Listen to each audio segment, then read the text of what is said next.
मौजूद थे। बेहतरीन डिस्कशन और बहुत ज़्यादा चीज़ें समझने को भी मिली, बहुत ज़्यादा चीज़ों पे क्लैरिटी भी हुई। काफ़ी लोग जिनके सवालात थे, जो फेसबुक भर देते हैं, इंस्टा भर देते हैं कि ये चीज़ ऐसे क्यों वैसे क्यों, काफ़ी क्लैरिटी मिली होगी। सैयद याहिया भाई, थैंक यू सो मच, आपने हमें ज्वाइन किया। यहाँ पे एक छोटा सा ब्रेक लेंगे, ब्रेक से वापस आएंगे, ज़रा और मैटर्स हैं क्रिकेट को लेकर, उस पर भी बात करेंगे। एक बार फिर आपको खुश आमदीद कहेंगे। अभी थोड़ी देर पहले सैयद याहिया हुसैनी, बड़ी डिटेल डिस्कशन हो रही थी उनसे, बहुत ज़्यादा चीज़ों पर बात हुई, ख़ासतौर पर पाकिस्तान टीम, उसका डाउनफॉल, और उनके मुताबिक पाकिस्तान क्रिकेट बोर्ड ठीक डायरेक्शन में है, लेकिन डोमेस्टिक क्रिकेट में अब परफॉर्म करने की ज़रूरत है।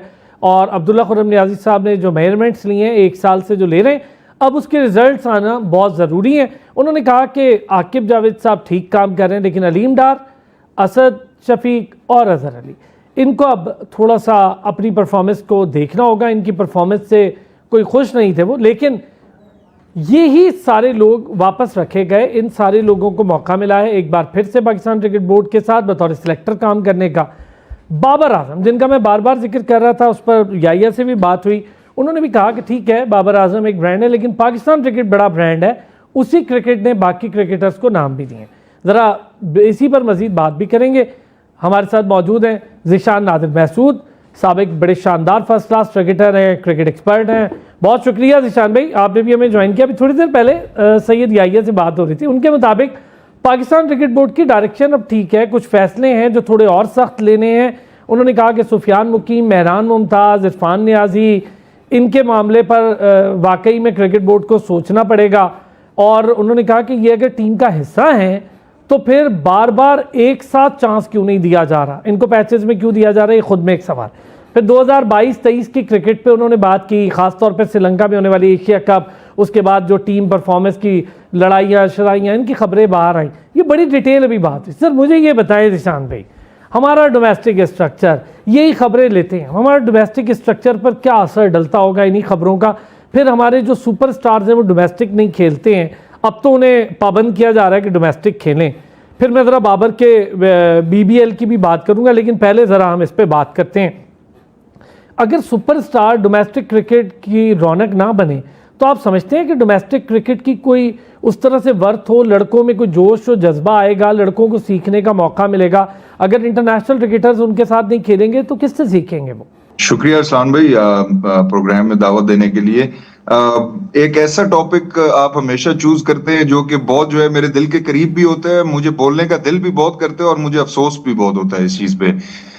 जितने भी क्रिकेटर्स हैं जो हमारे साथ खेलते रहते हैं, जब भी हम डोमेस्टिक पे बात करते हैं कि यार डोमेस्टिक जो है वो ठीक होनी चाहिए, तो सबका एक ही रद्द अमल होता है कि जी ठीक होनी चाहिए, इसमें पैसे ज्यादा होने चाहिए, इसमें जो है फैसिलिटीज अच्छी होनी चाहिए। लेकिन मुझे ये नहीं समझ आती कि जब वही लोग अपना करियर खत्म करके पाकिस्तान बोर्ड में जाते हैं तो वहां पे पता नहीं वो गूंगे बहरे हो जाते हैं या क्या हो जाता है, या उनसे वो चीजें इंप्लीमेंट नहीं हो सकती, या वो रियलिटी चेक में आते हैं कि यार वहां पे कुछ और था जब हम खेल रहे थे या जब हम बात कर रहे थे और यहाँ पे कुछ और है।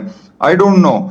लेकिन जहां पे आपने ये बात की कि डोमेस्टिक जो है वो नेशनल जो प्लेयर्स हैं वो क्यों नहीं खेलते, आप मुझे एक चीज बताएं कि काउंटी में जो है हम भाग भाग के जाके खेलना पसंद करते हैं कि यार वो भी डोमेस्टिक क्रिकेट है। तो एक दफा हमारी क्रिकेटर आपस में हम बैठे हुए थे, तो आई डोंट नो, मैं भूल रहा हूं कि वो कौन थे, एक साबिक टेस्ट प्लेयर ही थे जो कि ये बात कर रहे थे कि यार ऑस्ट्रेलिया की टेस्ट क्रिकेट में और उनकी शेफील्ड क्रिकेट जो डोमेस्टिक क्रिकेट है उसमें सिर्फ टेस्ट कैप जो है वो कैप का फर्क है सिर्फ। दैट मीन्स कि उनकी ट्रेवलिंग, लॉजिंग, होटलिंग, खाना पीना डेली सब एक जैसी है। 4 दिन का मैच है 4 डे का डोमेस्टिक का, 5 दिन का मैच है टेस्ट मैच, सिर्फ 1 दिन और 1 कैप का फर्क है, बाकी कोई फर्क नहीं है।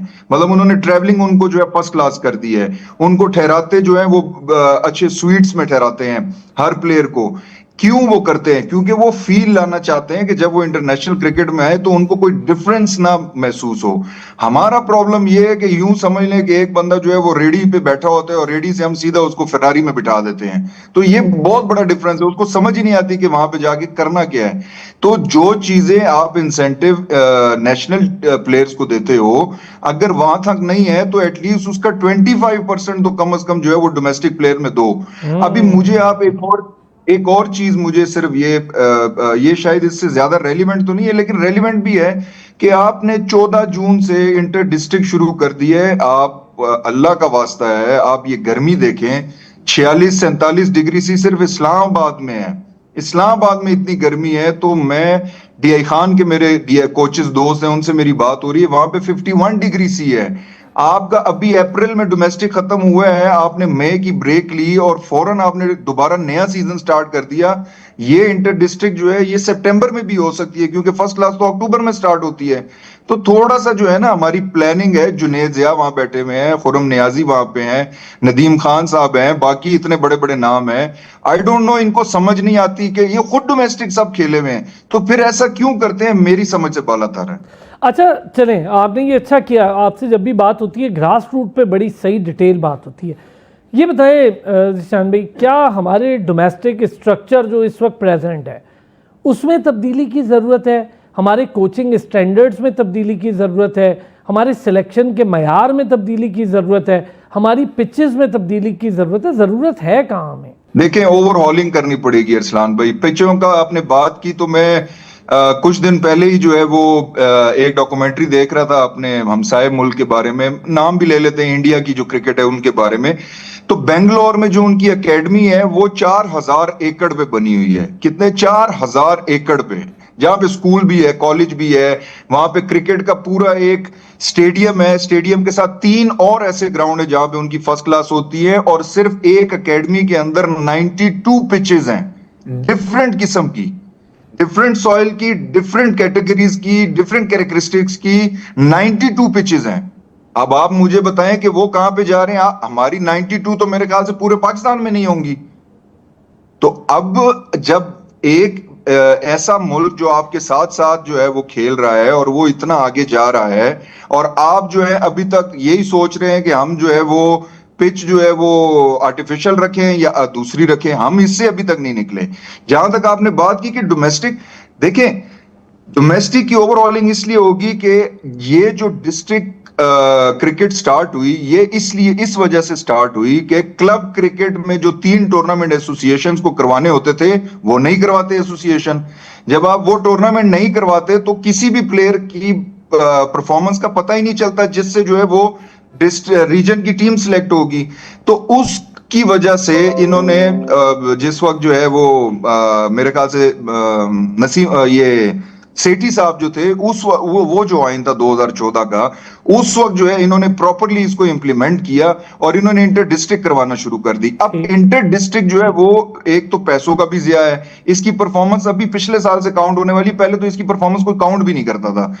तो ये चीजें हैं कि अगर आप क्रिकेट क्लब क्रिकेट नहीं करवाते और आप डिस्ट्रिक्ट करवाना शुरू कर देते हैं, फिर उसके बाद आप रीजन भी करवाते हैं, फिर आप अंडर 19 की भी डिस्ट्रिक्ट करवाते हैं, फिर वो मतलब इतना बड़ा सीजन और इतना ज्यादा बोझ आपने खुद अपने ऊपर डाला हुआ है। आप जो एसोसिएशंस की इलेक्शन होते हैं जिसमें हमने पिछले प्रोग्राम में भी बात की, उसका निजाम ठीक करें, आप अकाउंटेबल करें एसोसिएशंस को कि वो अपने 3 जो सालाना टूर्नामेंट होते थे वो लाजमी, अगर नहीं करवाते तो आप उनके ऊपर पेनल्टीज डालें सिलेक्शन की बुनियाद पे। अच्छा, कि भाई अगर एक चीज आप यहीं पे रुकिएगा ज़ीशान भाई, ये जो आप पॉइंट उठा रहे हैं सारा बोझ खुद पाकिस्तान क्रिकेट बोर्ड उठाए तो फिर ये जो इलेक्टेड एसोसिएशंस हैं वो क्या करेंगी, उनका क्या रोल होगा? बहुत अच्छी बात। हमारे क्लब क्रिकेट एक किस्म की मैं समझता हूँ बहुत तबाही का शिकार है। अब ग्राउंड्स रहे नहीं हैं, जहाँ पर ग्राउंड के लिए क्लब को टाइम लेना पड़ता है, पैसे देने पड़ते हैं, वो लड़कों की जेब से जाती हैं, फिर लड़के बेचारे अब अपनी नौकरियाँ भी करते हैं, क्रिकेट भी खेलते हैं। ये मैकेनिज्म हमारे यहाँ नहीं है कि अभी मैंने देखा कि कुछ स्कूल रजिस्टर हुए हैं और कोई हज़ारों की तादाद में रजिस्ट्रेशन हुई हैं, पाकिस्तान क्रिकेट बोर्ड ने रजिस्टर किए हैं। क्या ये जो स्कूल क्रिकेट है इसके रिवाइवल के लिए ये एक अच्छा कदम होगा? और क्लब क्रिकेट जिसका मैं जिक्र कर रहा हूँ उस पर भी थोड़ी बात करें। देखें, स्कूल क्रिकेट बिल्कुल होनी चाहिए। एक तो को करिकुलर एक्टिविटी है, पढ़ाई के साथ साथ ये बहुत लाजमी है। सारी दुनिया में जो है वो को करिकुलर एक्टिविटीज पे बहुत ज्यादा ध्यान दिया जाता है क्योंकि ये बच्चे की नशोनुमा, ग्रोथ, उसकी मेंटल स्ट्रेंथ पे और हर चीज पे जो है बहुत अफेक्ट करती है। और आपने हमेशा देखा होगा कि जो स्पोर्ट्स खेलने वाला बच्चा है वो थोड़ा सा बाकियों से डिफरेंट ही होता है, क्योंकि वो डबल मेहनत कर रहा होता है, वो खेल भी रहा है, वहां पे भी मेहनत कर रहा है और वो पढ़ाई पे भी मेहनत कर रहा है। तो ये बहुत अच्छी चीज है कि स्कूल क्रिकेट और कॉलेज, मैंने पाकिस्तान एजुकेशन बोर्ड से ग्रेड 2 खेली हुई है 2001 में। तो इसका मतलब है कि वहां उस वक्त इतनी अच्छी क्रिकेट थी कि मतलब अगर हम जीत जाते तो एजुकेशन बोर्ड की टीम भी जो है वो फर्स्ट क्लास खेल सकती थी। आज एचईसी की खेली जाती है, और वो एचईसी वाली भी आपको पता है कि डिपार्टमेंट क्रिकेट खत्म हुई थी, तो बस उनको जो है ना वो जबरदस्ती थोड़ा सा फंडिंग करके एक टीम डेवलप की गई, जो कि मेरा नहीं ख्याल कि ज्यादा चल सकती है, क्योंकि उसका कोई स्ट्रक्चर नहीं है कि सिलेक्शन कैसे होगी, कोच का पैनल कहां से आएगा, कौन से लोग होंगे जो सिलेक्शन करेंगे। तो वो थोड़ा सा डिफिकल्ट है, लेकिन उसको भी स्ट्रक्चरली बनाया जा सकता है। अब बात आ गई क्लब क्रिकेट की, जैसे हमने पहले बात की कि देखिए क्लब क्रिकेट, मैंने आप शायद पहले भी एक दफा जिक्र किया कि मैं जब क्लब क्रिकेट खेला तो मैं 2 साल क्लब का मैच, ऑफिशियल मैच जो कि टूर्नामेंट होता है एसोसिएशन के अंदर, वो मैं नहीं खेल सका। 2 से 2.5 साल मैं नहीं खेला। मैं जब अंडर 19 का डेब्यू कर चुका था, ये याद रखें, मैं रीजन के अंडर 19 का डेब्यू किया, उसके बाद मैंने क्लब का डेब्यू किया। मैं उससे पहले तक क्लब नहीं खेल सका था। ये अजीब बात है, ये बड़ी अजीब बात है। एक वक्त ऐसा था अरसलान भाई कि हमारा मैच था एक क्लब के साथ, और मैं ग्राउंड पे अपने फर्स्ट क्लास प्लेयर गिन रहा था जो 11 की साइड थी, और हमारे पास 9 फर्स्ट क्लास प्लेयर थे मेरे क्लब के अंदर। 2 लड़के ऐसे थे जो इंटर डिस्ट्रिक्ट और रीजन वगैरह सब कुछ खेले थे, सिर्फ फर्स्ट क्लास नहीं खेले थे, वो भी बड़े अच्छे प्लेयर थे। अब आप खुद सोचें कि मेरा एक क्लब हो जिसमें 9 फर्स्ट क्लास प्लेयर खेल रहे हों, तो standard, sir standard of cricket. जी बिल्कुल, यही कराची में, यही लाहौर में आपने। अच्छा जरा मुझे ये बताएं ज़ीशान भाई, चले हम जरा डोमेस्टिक लेवल की गुफ्तगू शुरू हो गया, इसलिए कि ज़रूरी भी थी, या भाई के साथ बड़ी इंटरनेशनल बात हो गई सारी क्रिकेट में। सर सिलेक्शन क्राइटेरिया क्लब से लेके डिस्ट्रिक्ट तक, मैं फर्स्ट क्लास में बाद में जाता हूँ, क्या सिचुएशन होती है? देखिए अरसलान भाई, अगर आप मेरे से सच्ची पूछे तो मैं इस्लामाबाद से ना फर्स्ट क्लास खेला हूँ, ना T20 खेला हूँ, और ना ही लिस्ट ए का कोई मैच खेला हूँ। कोई क्रिकेट मैच इस्लामाबाद से नहीं खेला। ये एक बहुत अचंभे की बात है कि मुझे लोग पहचानते हैं कि मैं जी इस्लामाबाद का क्रिकेटर हूं। और हमने पिछले प्रोग्राम में शेख साहब के बारे में बात की, मैंने अपनी पर्सनल कोई बात नहीं की। अभी डोमेस्टिक की बात आ रही है तो मैं ये बात कर रहा हूं कि मुझे ना ही उन्होंने फर्स्ट क्लास खेलने दी, ना ही उन्होंने T20 खेलने दी, ना ही उन्होंने लिस्ट ए क्रिकेट खेलने दी। मैं जो क्रिकेट खेला मैं वापडा और कस्टम से खेला, ठीक हो गया।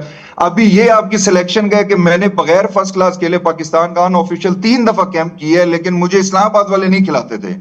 तो प्रॉब्लम कहां पे थी? मेरे में प्रॉब्लम थी, या पाकिस्तान बोर्ड में प्रॉब्लम थी जो मुझे बार बार बुलाते थे, या फिर इस्लामाबाद की एसोसिएशन में प्रॉब्लम थी। ऐसे ही एक दफा मैं एबटाबाद में ट्रायल देने गया, मैं फाटा से ताल्लुक रखता हूं, वजीरिस्तान का हूं मैं, वहां पे मैं चले उनका नाम भी ले लेता हूं, अच्छा नहीं लगता क्यों मैं शेख साहब का नाम ले लिया। तो आमिर नवाब साहब जो है वो अभी भी प्रेसिडेंट है, मेरे बहुत अच्छे दोस्त है, बड़े अच्छा ताल्लुक है, मेरे से नाराज भी हो जाएंगे। हमारे ट्रायल हुए, मैंने ट्रायल ऐसे दिए कि बस, अब आपको पता ही, आप मुझे जानते ही हैं कि 2-3 दफा मैंने स्टंप्स तोड़ दी वहां पे। तो मेरे पास जब वो आए तो मैंने कहा मेरी सिलेक्शन, कहते यार मैं तो आपको नहीं खिला सकता। तो मैंने कहा सर मुझे क्यों नहीं खिला सकते, मैं तो फाटा का ही हूं, मैं तो साउथ वजीरिस्तान का हूं, तो वो तो आती है एबटाबाद रीजन। कहते यार अगर तुम्हें खिलाऊंगा तो एक क्लब के बच्चे को मुझे निकालना पड़ेगा जो मुझे वोट देता है। अब ये उनकी ये, और दूसरी उनकी जो बात थी, अब दूसरी जो उनकी बात है, उसने कहा यार अगर तुम खेलोगे तो जुनैद खान कैसे परफॉर्म करेगा, तुम तो बहुत अच्छे बॉलर हो, उससे ज्यादा अच्छे हो। ये उनकी बात है, मेरी बात नहीं। आई एम सॉरी टू से, मैं अपनी कोई तारीफ नहीं कर रहा। जी ज़ीशान भाई, आपने जो बात की है ना, मैं आपके साथ ना इस पे एक डिटेल प्रोग्राम करूं। हम सिर्फ डोमेस्टिक को लेकर बात करेंगे और इस स्ट्रक्चर रीजन क्रिकेट, इसकी बड़ी लड़ाई चल रही है। शोएब जट बहुत ज़्यादा इस पे बात कर रहे हैं, फैज़ान लखानी, हमारे सारे सहाफ़ती दोस्त इस पे, बड़े सहाफ़ी दोस्त बात कर रहे हैं। रीजन का लड़का दूसरे रीजन से खेलने पर मजबूर होता है और फिर अपने रीजन में मेहमान खिला लेते हैं, उस बेचारे को वहाँ भी कोई नहीं खिलाता, अपने रीजन में इस तरह क्रिकेट तबाह हो रही है। ज़ीशान महसूद साहब, थैंक यू सो मच आपका। या भाई हमारे साथ रहे, उनका भी बहुत शुक्रिया। कल फिर होती है मुलाकात, अपना ख्याल रखिएगा।